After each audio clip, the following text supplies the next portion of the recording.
யானா கேவ்ஸை விட்டு கிளம்புறது ரொம்பவே கஷ்டமாக இருந்துச்சு. இந்த காற்று, அந்த மிஸ்ட், அந்த அழகான சைலன்ஸ், இதெல்லாம் எனக்கு ஒரு எமோஷ்னல் குட் பை மாதிரி இருந்துச்சு.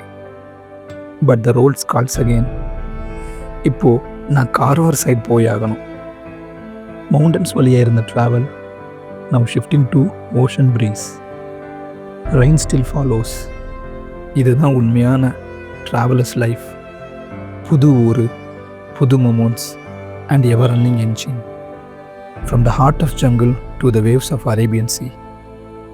This is not just a route, it's a transformation. அப்பா செமையாக இருக்குங்க. இன்னும் 68 கிலோமீட்டர் போகணும். ஆனால் வரவும் வந்து கரெக்டாக வந்தோன்னா ஓகே, நல்லா இருக்கும். செம்மையாக இருக்குங்க. மணி எத்தனை தெரியுமா? இப்போ 12:20ங்க. 12:30 ஆகுது. 12:30க்கு எப்படி இருக்குன்னு பாருங்களா. ஓய்யோ ஓ எதுவுமே தெரிலங்க எனக்கு.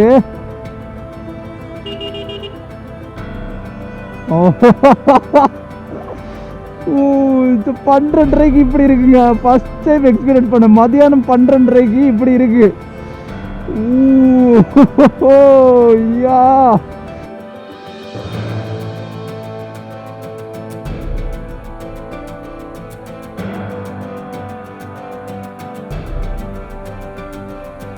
உங்களால் நினச்சி பார்க்க முடியுதாங்க? கர்நாடகாவில் இப்படி ஒரு பிளேஸு, அதுவும் இந்த சம்மரில் 12:30ங்க. விண்டர்னால் கூட ஓகே, நம்ம வந்து மனசை தேர்த்திக்கலாங்க. சம்மருங்க, சம்மரு. இப்போ ஏப்ரல் மாதம், சம்மரில் இந்த மாதிரி ஒரு சிச்சுவேஷனை வந்து வாழ்க்கையில் ஃபஸ்ட் டைம் அனுபவிக்கிறோங்க. ரெயின் இப்போ தான் ஸ்டாப் ஆயிடுச்சு. ஸ்டாப் ஆனதும் நேச்சர் அதோட மொத்த அழகையும் காமிக்குது. ஃபாரஸ்ட் ரூட்டில் லைட்டாக ஒரு மிஸ்ட், சில்டு ப்ரீஸ். வாவ், வேறு லெவல் ஃபீல். இந்த ரோடை ஒரு பைக்கர் கண்டிப்பாக மிஸ் பண்ணக்கூடாது. அதோட ஸ்மூத்தான கர்வ், பீஸ்ஃபுல்லான silence and smell of the wet earth. This is what we ride for. நான் இந்த ரைடை முடிச்சுட்டு பெங்களூருக்கு போனாலுமே இந்த ரூட்டை கண்டிப்பாக என்னால் மறக்கவே முடியாது. The stretch is not just a road, it's an emotion for riders. இன்னும் வந்து நமக்கு 56 கிலோமீட்டர்ஸ் அண்ட் 59 மினிட்ஸ் காட்டுது, கிட்டத்தட்ட 1 hour. அண்டு கூகுள் மேப்பில் என்ன சொல்லிச்சுன்னா ஐஎன்எஸ் சாப்பல், அந்த வார்ஷிப் மியூசியம், அது வந்து 2 மணிக்கு தான் ஓப்பன் ஆகும் அப்படின்னு போட்டிருக்கு. எனக்கு தெரில, நம்ம போவோம். போயிட்டு ஓப்பன் ஆகிடுச்சுன்னா நல்லாயிருக்கும். இல்லைனா பார்க்கலாம் எப்படின்னு. ஏன்னா அதுக்கு அடுத்து இருக்கிற பிளான் வந்து இதனால் டிலே ஆகக்கூடாது. அதனால் அதுக்கேற்ற மாதிரி பார்த்துக்கலாம். ஆனால் 2 மணிக்கு முன்னாடி ஓப்பன் பண்ணுவாங்கன்னு தான் எனக்கு தோணுது. பார்க்கலாம் எப்படின்னு. போனால் நமக்கு தெரிஞ்சிடும் எத்தனை மணிக்கு தான் ஓப்பன் பண்ண போகிறாங்கன்னு. ஸோ ஜாலியாக போகலாம். நீங்களும் வந்து வீடியோவை கண்டினியூஸாக பாருங்கள். பார்த்து உங்கள் கருத்தை சொல்லுங்கள். உங்கள் அன்போட ஆதரவோடு நீங்கள் தர கருத்தை வந்து நான் வந்து ஏற்றுட்டு அடுத்த வீடியோவில் இதை வந்து இம்ப்ளிமெண்ட் பண்ணிவிட்டு இன்னும் ஒரு பெரிய யூடியூபராக மாற்றுறது உங்கள் கையில் தான் இருக்குது. அதனால் எல்லோரும் வீடியோ பார்த்துட்டு என்ன இம்ப்ரூவ் பண்ணலாம் அப்படின்னு சொல்லிட்டு ஒரு ஐடியா தந்தீங்கன்னா கொஞ்சம் நல்லாயிருக்கும். ஸோ கண்டினியூ வாட்ச் பண்ணுங்கள். செம்மையாக இருக்குங்க. அந்த ரோட்டில் ஏதோ ஓடிச்சுங்க. வா, அருமையாக இருக்குங்க இந்த ஸ்பாட்டு. ஆனால் நமக்கு தான் ஃபோட்டோ எடுக்க யாரும் இல்லையே. அதனால் நம்ம அப்படியே மூடிட்டு போக வேண்டியதான். ஓகேங்க. ஏன்னா நம்ம இப்போ இதில் நம்ம நின்று டைம் வேஸ்ட் பண்ணியாச்சுன்னா நம்ம அதுக்கப்புறம் இருக்கிற பல விஷயத்தை நம்ம வந்து மிஸ் பண்ணுறது மாதிரி ஆயிரும். அதனால் ஏதாவது ஒன்று நம்ம சாக்ரிஃபைஸ் பண்ணுவோம். ஆனால் அட்டகாசமான வியூங்க அது. அமர்க்கம் என்ன இப்போ வர எனக்கு வாயில் அமர்க்கலாம், அட்டகாசம்லாம் வருது. அந்த அஜித்துக்கு படப்பேர்லாம் வாயில் வருது. நம்ம அதில் போகிறது தான் வந்து ஹுப்ளி டு கார்வார் போகிற ஒரே ஹைவே. ஸோ நம்ம ரைட்டில் போனால் ஹுப்ளி, லெஃப்ட்டில் போனால் கார்வாருக்கு இன்னும் 53 கிலோமீட்டர்னு சொல்லி போர்டில் போட்டிருக்கு. நம்ம வந்து 50 கிலோமீட்டர் போனால் போதும். நம்ம போகிறது வந்து ஐஎன்எஸ் சாப்பல் வார்ஷிப் மியூசியம். அங்கெல்லாம் பாருங்களேன், நம்ம ரைட் சைடில் அந்த மழை பெஞ்சு நின்றதும் அதோட எஃபெக்டை வந்து நேச்சர் காமிக்குது. பார்த்தீங்களா? ஸோ இப்போ நான் பேசினேன்னா நேச்சர் வந்து அதோட எஃபெக்டையும் காட்டுது. மழை பெய்யுது. ஓ மை காடு, மழை இல்லாமல் கொஞ்ச நேரம் நிம்மதியாக இருக்கலான்னு பார்த்தா அதுவும் நடத்த விட மாட்டேங்குது நம்ம நேச்சர். இது சரியில்லை, மழை பெய்யக்கூடாது ப்ளீஸ். இன்னைக்கு எவ்வளோ தூரம் இந்த அழகை ரசிச்சுட்டே போவேன்னு தெரியலையே. உண்மையாங்க அவங்க சொன்னதே உண்மைதான். கார்வார் போகிற ரூட் அல்டிமேட்டாக தான் இருக்குது. நண்பா, really excitement killed me a lot. On the highway, I have no words to say, just a pure travel bliss. Left and right on the greenery, clear skies, and the perfect road stretch. Only thing louder than my bike was my heartbeat. நானும் என் பைக்கும் just floated across the road. No traffic, no noise, just breeze and the throttle sound.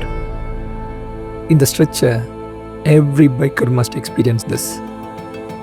In the road, it leads straight to Goa. Scenic irundhalum, this was something else. A ride I will never forget in my life. அந்த sceneries எல்லாமே அப்படியே ரசிச்சுட்டு அப்படியே bike drive பண்ணுறதுக்கு ரொம்ப சந்தோஷமாக இருக்குங்க. Really loved இட்டுங்க. இந்த ட்ரிப்பு ஸ்டார்டிங்கில் வந்து கொஞ்சம் ஹெக்டிக்காக இருந்துச்சு எனக்கு. எந்த டைம்லனா நம்ம மழை பெஞ்சில்ல, அந்த டைம்லலாம் என்னால் அங்கே ஓட்டவே முடியலை. ரொம்ப அந்த ரோடு வேட செம மோசமாக இருந்துச்சு. அண்ட் வந்து மழையும் பெஞ்சனால விலாகும் பண்ண முடியலை. அதனால் எனக்கு தூக்கமாக வந்துச்சு. ஸோ செம்ம ஹெக்டிக்காக ஃபீல் பண்ணேன். ஆனால் இப்போ பாருங்களே,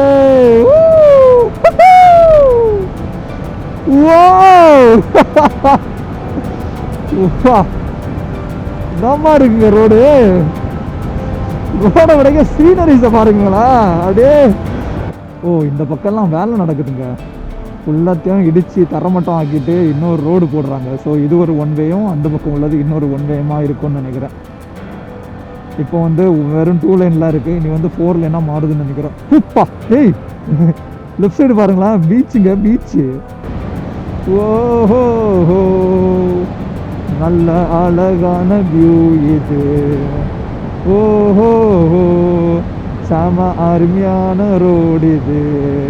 இதாங்க நேவல் பேஸ், கார்வாரில் இருக்கிற நேவல் பேஸ். அப்பா, ஃபுல் செக்யூரிட்டி டைட்டுங்க. என்ன நேவல் பேஸ்னால் சும்மாவா, கடற்படை இருக்காங்க அங்கே உள்ளாடி. நம்மளெல்லாம் ஒன்றுக்குமே நம்மளாம் உள்ளே போக முடியாது. ஏதாவது ஒரு பெரிய ரெக்கமெண்டேஷன் இருந்துச்சுன்னா அழகாக உள்ளே போயிருக்கலாம். இன்னும் என்னடா இந்த பக்கம் இந்தியா கிட்ட கட்டுறாங்க, பெருசாக ஏதோ கன்ஸ்ட்ரக்ட் பண்ணுறாங்க. ஏதோ டூரிஸ்ட் ஸ்பாட் மாதிரி இருக்குது. இன்னும் ஒரு 7 கிலோமீட்டருக்கு கரெக்டாக 10 நிமிஷம் ட்ராவலு. நம்ம வந்து அந்த வார்ஷிப் மியூசியத்துக்கு போயிடுவோம். டனல் வேறு இருக்குங்க. இப்போ தான் நானே பார்க்குறேன் என்னடா இது. ஆனால் ஆக்சுவலாக நான் மேப்பில் பார்த்தேன் என்னென்னா லண்டன் பிரிட்ஜ் இருந்துச்சு. சரி, ஒருவேளை நான் நினச்சேன் ஒரு பிரிட்ஜு போல் ஏதோ இருக்குது போல் அப்படின்னு. ஆனால் பார்த்தோம் அது வந்து டனலுங்க, டனல். ஆனால் சின்ன மலை தான், சின்ன டனல் தான். அந்தளவுக்கு நம்ம லடாக்கில் பார்க்குற அளவுக்கு 9 கிலோமீட்டரு டனல்லாம் இல்லை. ஜஸ்ட்டு 200 மீட்டர் கூட தான், 200 மீட்டர் கிட்ட தான் இருக்கும். மழை வேறு பெய்யுது. அவ்வளோ வெய் செம்மையாக இருக்குங்க டனலுக்குள்ளாடி. அப்படி வந்ததும் ஒரு வைப்பு, என்ன வைப்புனே தெரில, அது ஒரு மாதிரி இருந்துச்சு. ஏய், யாருமே லைட்டு போட்டிருக்காங்க. யாருப்பா அது வீடியோ எடுக்கிறது? தலையை பாரு. ஓ வா, 1 முடிஞ்சு. இனி 2வது டனலுக்குள்ளே போகிறோம். அது வந்து டிஃப்ரெண்ட்டாக இருக்குங்க உள்ள டனல் வந்து அந்த ஒரு பிளாக் எல்லாம் வச்சு பண்ணுவாங்களே அந்த மாதிரி எதுவுமே இல்லைங்க. அது ஏதோ டிஃப்ரெண்ட்டாக இருக்குது. இதோ ஜஸ்ட்டு பாறையை உடச்சி அப்படியே போட்டிருக்காங்க, அவ்வளோதான். ஸோ ரிஜிட்டு பாறைன்னு நினைக்கிறேன். ஓகே, நம்ம இப்போ எந்த பக்கம் போகணுன்னா நம்ம வந்து லெஃப்ட் பக்கம் போகணும். ஏன்னா லெஃப்ட் பக்கம் போனால் தான் கார்வார் போக முடியும். அப்பப்பா ஸ்ட்ரைட்டாக போனால் கோவா தான். எப்படி வண்டியை விடுவோமா கோவாவுக்கு? ஏன்ப்பா, பட்ஜெட்டும் இல்லை, லீவும் இல்லை.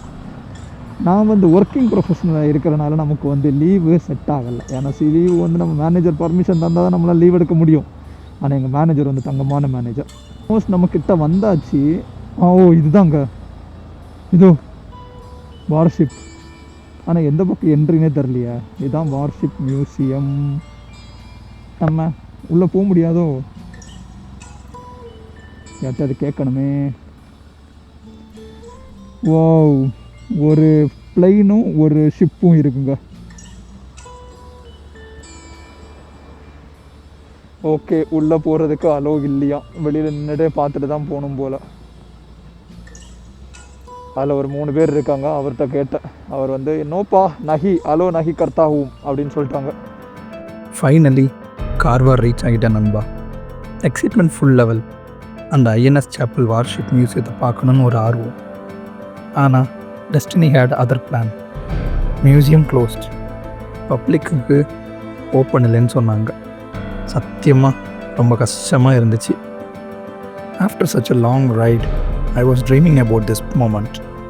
But sometimes லைஃப்பில் இப்படி எல்லாம் தான் நடக்கும். Not every destination is about reaching.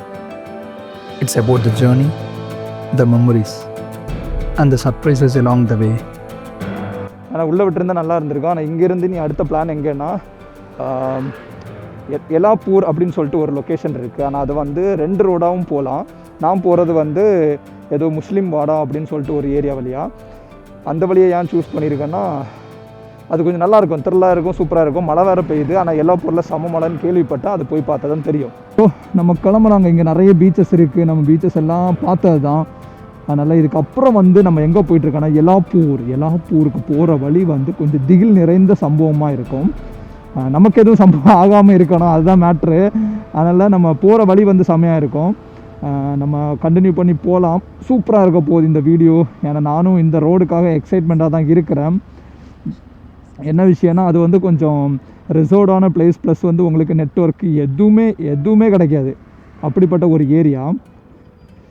அதனால் நான் ஃபஸ்ட்டு மேப்பு கொஞ்சம் செக் பண்ணிவிட்டு நம்ம கிளம்பலாம். போட்டிருக்க மேப்பு கரெக்டு தான். அட்டகாசமாக போகிறோம் இனி எலாப்பூரை நோக்கி. ஆக்சுவலாக இந்த ஹைவே வந்து நம்ம கோவாவுக்கு போகிற ஹைவே தான். நம்ம அதில் போயிட்டு இன்னும் 2 கிலோமீட்டரில் ஒரு கட் எடுத்து உள்ளே போயிட்டு உள்ளே இருந்து அதுக்கடுத்து இன்னொரு ஹைவேல நம்ம ஜாயின் பண்ணி அங்கேருந்து நம்ம வந்து எலாப்பூருக்கு போகிற மாதிரி தான் இருக்கும். இது நான் வந்து மேப்பில் பார்த்தது, அதனால தான் எனக்கு தெரியும். ஏன்னா இல்லைன்னா இந்த மேப் இல்லையே நம்ம இன்றைக்கி ட்ராவல் இல்லை, அந்த மாதிரி ஆயிடுச்சு. இது வரைக்கும் அந்த பைக் ரைட் எக்ஸ்பீரியன்ஸ் ரொம்பவே ப்ளசண்டான ஒரு எக்ஸ்பீரியன்ஸாக இருந்துச்சு. பட் ஜேர்னி இன்னும் கண்டினியூ ஆகுது. ஆனால் இந்த வீடியோ இங்கேயே முடியுது. நெக்ஸ்ட் பார்ட்டில் we will explore some hidden gems of Cersei. Stay tuned நண்பா. வேற level adventures are waiting for you.